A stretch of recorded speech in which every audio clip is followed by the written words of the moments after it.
नमस्कार मला.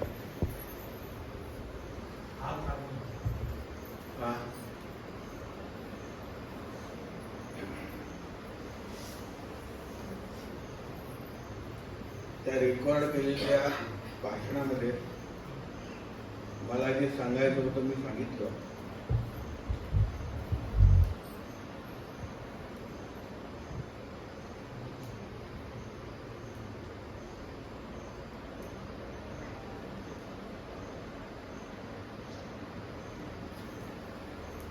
त्यातली दोन त्यामध्ये प्रमुख गोष्टी त्या प्रवचनात सांगितल्या. एक म्हणजे जे ज्ञान गुरुपासून मिळायचं आहे ते जिवंत गुरुपासूनच मिळू शकतं. पुण्या मजार थडग समाधी इथे जाऊन गुरुची कृपा होऊ शकते, पण ज्ञान नाही मिळू शकत. मग ते ज्ञानेश्वर महाराजांची समाधी असो, गजानन महाराजांची समाधी असो, कोणाची असो, तिथे तुम्ही पूजा अर्चा केली, तुमच्या संसाराच्या अडचणी त्यांना सांगितल्या, तर ते महाराज भरपूर कृपा तुमच्यावर करू शकतील, तुमच्या सगळ्या अडचणी सोडू शकतील. परंतु ईश्वराला प्राप्त करून घ्यायचं जे ज्ञान आहे ते ज्ञान मात्र तुम्हाला देऊ शकत नाही, कारण ते ज्ञान मुखाने द्यायचं, तोंडाने द्यायचं. आता मृत गुरु काही देऊ शकणार नाही, त्याच्यामुळे ते मिळू शकणार नाही तुम्हाला. आणि म्हणून त्या प्रवचनात सांगितलं की गुरु आपले जर म्हातारे असेल, एवढ्या लवकर आपल्याला त्यांच्याकडनं ज्ञान मिळवता येईल तेवढं मिळवलं पाहिजे. कारण ते जर आपण नाही मिळवलं कधीच मिळणार नाही, कधीच मिळणार नाही ज्ञान. तर मग आपलं काय बिघडणार आहे? काहीच बिघडत नाही, कारण आपल्याला माहितीच नाही की ज्ञान मिळालं की काय चांगलं होणार आहे आणि काही वाईट होणार आहे, काही नाही. पण ते जे प्रवचन केलं आहे ते साधकांसाठी केलं आहे. आणि त्यात दुसरा मुद्दा असा मांडलेला आहे की दुसरा मुद्दा हा हृदय ग्रंथी बद्दल की आपल्याला अनेक जन्माच्या संस्कारामध्ये प्रत्येक जन्मी जे काही शिकलो आपण, आपल्या आईनी वडिलांनी शिकवलं, गुरुजनांनी शिकवलं, शाळा कॉलेजमध्ये शिकलो, त्याचे आपल्या डोक्यावरती एवढे संस्कार आहेत आपल्याला की आपल्याला जर सांगितलं की अरे बाबा जसं स्वप्न पडतं ना, हा संसार देखील असा स्वप्नासारखा, याच्यात खरं काहीच नाही, सगळं खोटं आहे. जीव देखील खोटा आहे, केव्हा कोण बोलून देईल काही गॅरंटी नाही. कधी कोणाचा मृत्यू होईल सांगता येत नाही, किंवा ऍक्सिडेंट होईल. त्यामुळे किती वेळ, काल मी एका महाराजांचा ऐकत होतो, त्यांनी सांगितलं की हा जसं काही रेलचा प्रवास आहे आणि रेलच्या प्रवासामध्ये एका डब्यामध्ये आपण, आपली बायको किंवा नवरा किंवा जे काय असेल कुटुंब, मुलं बाळ हे ते सगळे बसलो आहोत. आता ज्याचं स्टेशन आलं तो उतरतो, बाकीच्या डब्यातले लोक पुढे जातात. किती माणसांच्या जिवंतपणे त्यांच्या स्त्रिया झाल्या जातात किंवा स्त्रिया विधवा होऊन जातात किंवा कोणाची मुलं. हा तरी आपल्या लक्षात येत नाही की हा संसार पूर्ण टेम्पररी आहे, तत्कालिक आहे, फार कमी वेळाचा आहे. याच्यामध्ये फार मोठे स्वप्न पाहून उपयोगी नाही. तर किती कोणी सांगितलं तरी ते काही लक्षात येत नाही आपल्या. त्याचं कारण असं आहे की या जन्मानुजन्माच्या संस्काराच्या काही गाठी आपल्या शरीरात पडलेल्या, आपल्या हृदयामध्ये पडलेल्या आहेत, त्याला हृदय ग्रंथी म्हणतात. आणि या गुरुचं कार्य, जे आपले गुरु असतात ते मात्र त्या हृदय ग्रंथी सोडवून त्याच्यामधनं आणि आपल्याला त्या परमेश्वराचं ज्ञान करू शकतात. असे हे दोन मुद्दे मी मांडले. पण हे दोन्ही त्या मुद्दे जे आहेत ते त्या लोकांसाठी आहे जे साधक आहेत जे लोक साधना करून राहिलेले आहेत, आपल्या गुरुसेवेची गुरुची साधना करून राहिलेली आहेत, ईश्वराची साधना करून राहिलेली आहेत त्यांच्यासाठी. पण सामान्यांनी किमान एवढं लक्षात ठेवलं पाहिजे की आपण स्वतःही देव धर्माचं जेवढं करता येईल आपल्याला करता आलं पाहिजे. आपल्या मुलांना पण आपल्याला जो आहे संस्कार करून घेतले पाहिजे. पण तसं काही होत नाही. मला एक आठवण सांगतो, मला मुंबईला एकाकडे बोलवलं होतं आणि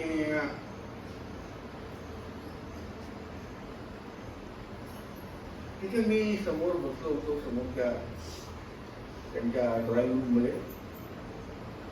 ड्रॉइंग रूम मध्ये जे नवरा चौकोनी कुटुंब होतं, नवरा बायको मुलगा मुलगी आणि मूल लहान होतं आणि ती बाई आतमध्ये कपाट वगैरे करत होती. काय बोलावं म्हणून त्या मुलाशी मी बोललो, अरे बाळा तुला काय येतं, काही संस्कृत श्लोक वगैरे शिकलाय का तू? चौथीमध्ये होता लहान, फोर्थ स्टँडर्ड. तर त्यांनी ते काहीतरी गणपती स्तोत्र वगैरे म्हटलं त्यावेळी. म्हटलं आणखी काय माहित आहे? माहिती आहे तुला? आणि आणखी काय माहित आहे?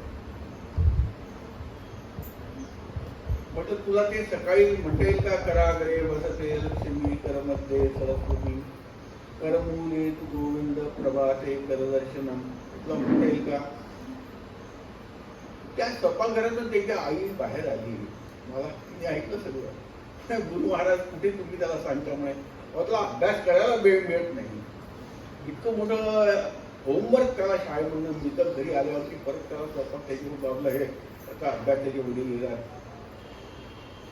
तर घरापासूनच त्याला जे आहे बाळ कडून मिळतो मुलांना की त्या संस्काराला, देवा धर्माच्या संस्काराला काही महत्व नाही. त्याला महत्व आहे त्या शाळेच्या शिक्षणाला महत्व. पण मग शाळेचं शिक्षण करून काय होतो? मोठा होतो, शिकतो, नोकरी मिळते, लग्न होतं, सगळं. आणि मग अडचणी काही आल्या, कारण संसार म्हटलं की अडचणी येणारच. तेव्हा मात्र मग तो देवाकडे जायला लागतो. जेव्हा लहानपणी सांगितलं देवाबद्दल तेव्हा घरचे लोक म्हणे याला काही शिकवू नका. आणि मोठा झाला आणि घरच्या अडचणी आल्या, मग देवाकडे जा, प्रभादेवीच्या गणपतीला जा, त्या देवीकडे जा, आणि मग त्या शुक्राच्या मंदिरात जा.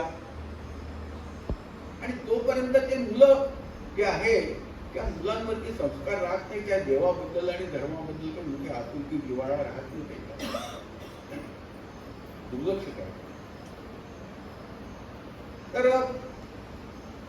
हे जे बाळकडून मुलांना द्यायचं, देवावरती विश्वास, धर्मावरती विश्वास, गुरुवरती, गुरुची सेवा, हे लहानपणापासून करण्यात आलं तर मोठेपणी मग त्यांना तसा त्रास जात. बहुतेक ठिकाणी असंच सांगतात, अरे वो भगवत गीता मत पढ़ो, भगवत गीता में उसको संन्यास थोड़ी लेने का है, उसको तो अभी पढ़ने का है, लिखने का है, उसको तो अभी नौकरी करने का, बिजनेस करने का, सब करने का, क्या के लिए अभी वो बूढ़ा हो गया क्या? हे सांगतात. आणि आमचं मुलं काही म्हातारा झाला का त्याला कशाला भगवद्गीता?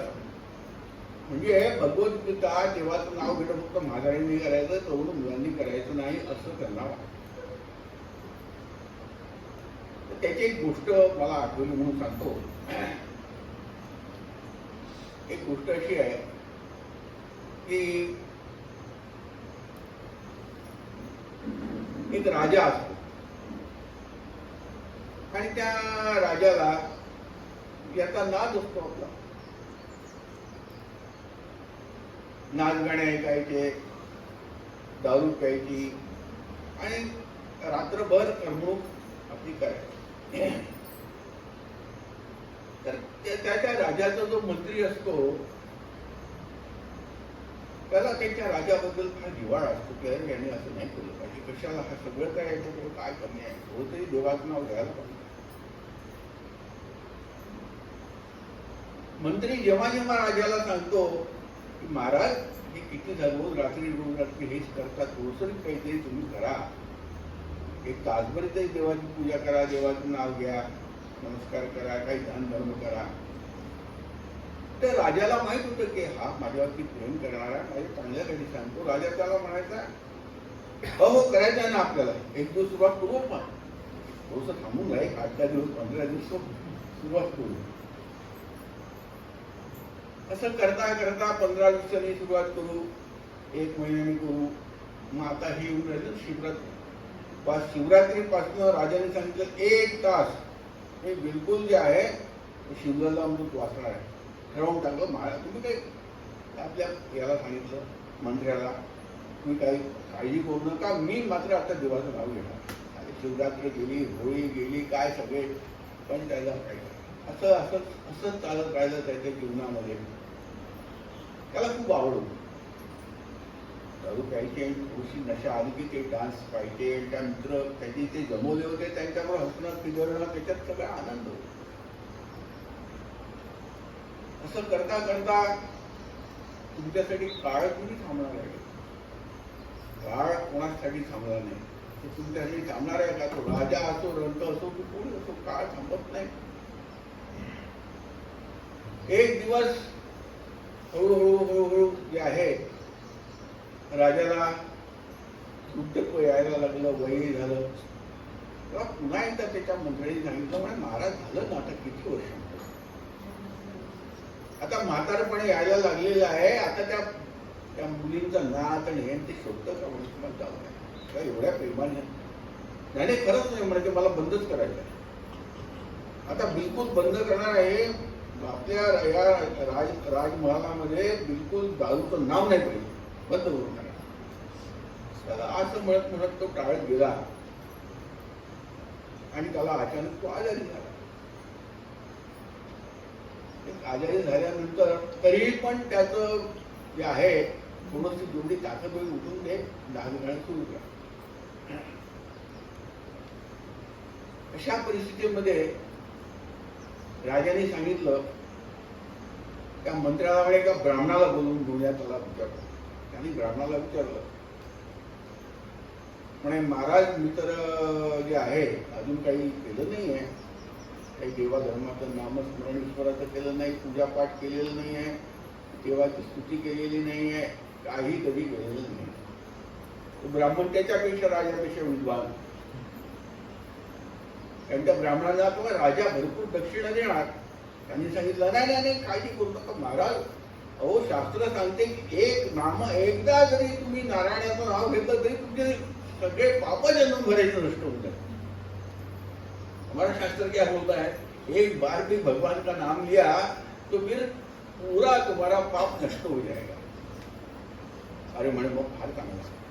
राजाने सांगितलं, अरे वा वा वा वा, फार चांगली गोष्ट आहे. मग कशाला हा माया मागे लागला मंत्री? जर एकदा ईश्वराचं नाव घेऊन जर सगळे पाप नष्ट होणार असतील आणि स्वर्गाचं सुख मिळणार असेल, तुम्ही कशाला हात तपासत थांबा ना म्हणजे करतो ना. मग ब्राह्मणाला पाठवून दिलं. असं करता करता तो दिवस कधी उगवला नाही. राजा चालला गेला. राजा त्यांनी आपलं देवाचं नाव घेणं कधी झालं. अशी शोकांतिका त्याला घेतली. आणि आम्ही देखील असंच आहोत, काही वेगळं नाही आहे. आज करू उद्या करू, आज करू उद्या करू. आमच्या लहान मुलांना सांगतो आम्ही, अरे तुम्ही काही म्हातारे झाले का, अजून तुमचं शिक्षण व्हायचं आहे, लग्न व्हायचं आहे, अमुक तमुक व्हायचं आहे, आणि तुम्ही कसलं घेऊन बसले तुम्ही पुस्तकं, देवधर्म आणि गुरु, असं सगळीकडे झालेलं आहे. आणि त्याचे परिणाम आता दिसून राहिलेले आहेत. तुम्ही लहानपणापासून आपल्या मुलाबाळांवर संस्कार नाही केले, त्याचे परिणाम आता कोणते दिसून राहिले. लव्ह जिहाद आहे आणि आता लिव्ह इन मॅरेज आहे, काय काय इतके प्रकार निघाले. आणि बाबा का काय विचारू नका, लग्न झाल्यानंतर वर्ष होत नाही तर त्या मुलीला डायव्हर्स पाहिजे असतो. मी तर एवढी भयानक केस सत्य गोष्ट सांगतो. प्रल्हाद शिंदे म्हणून आमच्या इथे पुण्याला ओळखीचे आहेत. आम्ही बँक ऑफ महाराष्ट्र माझ्या बँकेमध्ये, तर ते मला मागायचे. तर ते एकदा आले. मला म्हणे की अरे मला तुझ्याकडे माझ्या मुलीला घेऊन. काय झालं? नाही नाही तुम्हीच पहा म्हणे. काय झालं? ठीक आहे. ते कोथरूडला घेऊन आले आपल्या मुलीला. तर बाळ होतं तिच्याकडे. म्हटलं काय प्रॉब्लेम आहे? म्हणजे ही माझी मुलगी माहेरी आली बाळणपणासाठी आणि आता परत जायला तयारच नाहीये सासरी नवऱ्याकडे. तिला काही समजून सांगा. तो आमचा जावई इतका चांगला आहे बिचारा म्हणे, दिवसभर घरी बसला राहतो, चललो हिला विनंती करतो, ही काही आहे काय? तिला सांगा काहीतरी समजून. ते प्रल्हाद शिंदे म्हणे मी पण समजून सांगितलं, अरे आईनी समजून सांगितलं, काही नाही तर मी त्या मुलीला विचारलं, म्हटलं काय ग तू असं काही आहे का? तू काय जात नाही? काय प्रॉब्लेम सांग ना. म्हटलं त्याला जर काही नाही नाही म्हणजे मी ठरवलं जायचं नाही. अरे हो पण तू ठरवलं पण काय जायचं नाही? म्हणजे पहा तुम्हाला सांगतो, मी असं ठरवलं होतं की लग्न करायचं आणि एक मूल झालं की वेगळं व्हायचं नवऱ्यापासून आणि आपलं करिअर करायचं. आता मला मूल झालेलं आहे, मी आपल्या घरी आली, आता मला नवरा ठेवला नाही पाहिजे, माझा उद्देश झाला.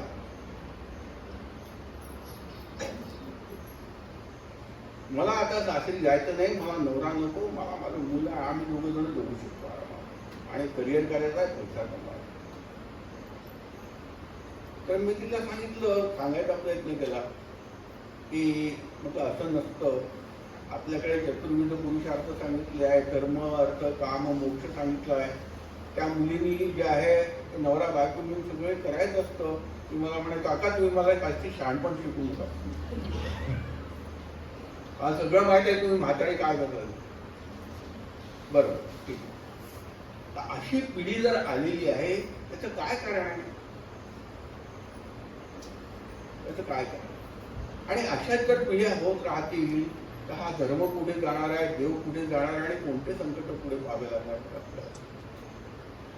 आता मी जे त्या प्रवचनात सांगितलं हा तर फार मोठी गोष्ट आहे, पण हे बाळकडून लहानपणापासून देण्याची जबाबदारी जी आहे ती आई वडिलांची जबाबदारी. बरोबर आहे ना?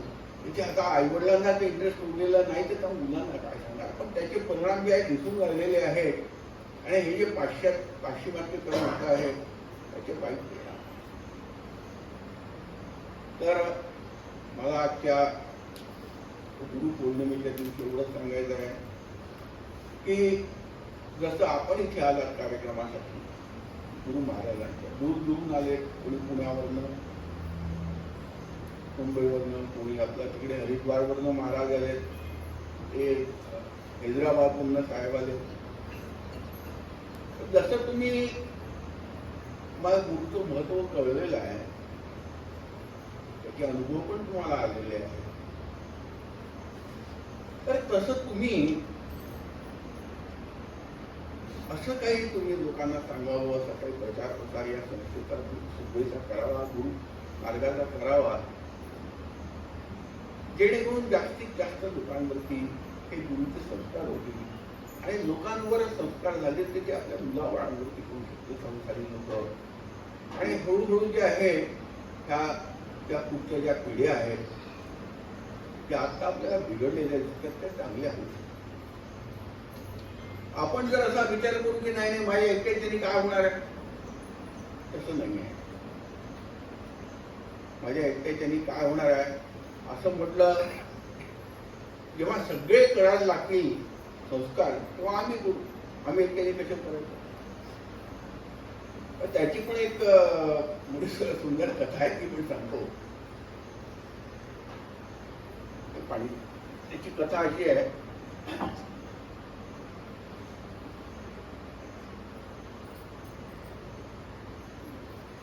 एका राजाने कंपल्सरी केलं आपल्या राज्यामध्ये की बघा जेवढ्यांकडे गायी आहेत आणि दूध वगैरे होतं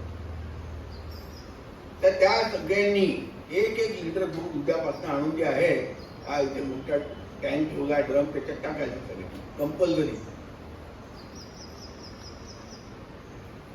आणि उद्यापासून सुरू करा. आता त्यातले काही शहाणे विचार करायला लागले की रे बापरे एवढे आपल्या गावातली लोकसंख्या 500 आहे, म्हणजे 500 लिटर दूध तयार होणार. मग त्यात आपण एखादं 1 लिटर पाणी टाकलं तर पुढे बिघडणार आहे, कोणाला म्हणणार आहे. सगळेच लोक दूध टाकतील, आपण 1 लिटर पाणी टाकू ना. त्याला दिवसभर लोक दूध टाकत राहिले, संध्याकाळी जेव्हा त्या राजाच्या लोकांनी तो ड्रम उघडून पाहिला टाकी, त्यात पाणी होतं, त्याच्यामध्ये दूध आलं. तर मग एकट्याने केलेली का होईल, हा काही तुमचा आर्ग्युमेंट बरोबर नाही. आपल्या सगळ्यांनी केलं पाहिजे, आपण केलं पाहिजे, आपण इतरांना सांगितलं पाहिजे. आपण ते नेहमीच म्हणत राहतो की जिथे चांगले आपल्यावरती संस्कार आहेत ते इतरांवरती घडवण्याचा प्रयत्न करा. हे सुरुवेचं व्यासपीठ आपल्या सगळ्यांना मिळालेलं आहे, हे फार चांगलं आहे. त्यात गुरुची सेवा होते, देवाचं नामस्मरण होतं, मुलाबाळांवर कशा लोकांवर संस्कार होतात, काही प्रापंचिक कामं पण होतात आणि काही ईश्वराबद्दलची आपल्याला माहिती जानकारी पण मिळते. ईश्वराची प्रसन्नता आहे. तर आपण जिथे आहात तिथे या संस्थेचा प्रचार प्रसार करावा, आणखी अधिक लोकांना मिळवावं. जसं ते शिवाजी महाराजांना सांगितलं होतं रामदास स्वामींनी, मराठा ते तुका मिळवावा, महाराष्ट्र धर्म पाठवावा. आता चांगले जसं मिळवा. आपल्यासाठी हेच आहे की आपल्या संस्थेसाठी चांगले चांगले लोक मिळवा, संस्था वाढवा आणि ही संस्था वाढवून चांगले संस्कार करा लोकांवरती, की जे लोक आपल्या मुलाबाळांवरती करू शकतील आणि सगळ्यांचं आपलं कल्याण.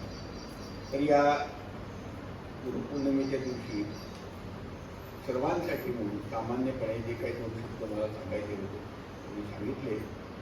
आणि सर्वांना मी हे जे पुढलं येणारं वर्ष आहे ते सुख, शांती, समृद्धी आणि यशाचं जावो अशा शुभेच्छा देतो आणि आजचे दोन शब्द अनंत कोटी ब्रह्मांड नायक श्रुती ज्ञान संपन्न ब्रह्मात्मज्ञानी समर्थ सद्गुरु स्वामी अनंतजी महाराज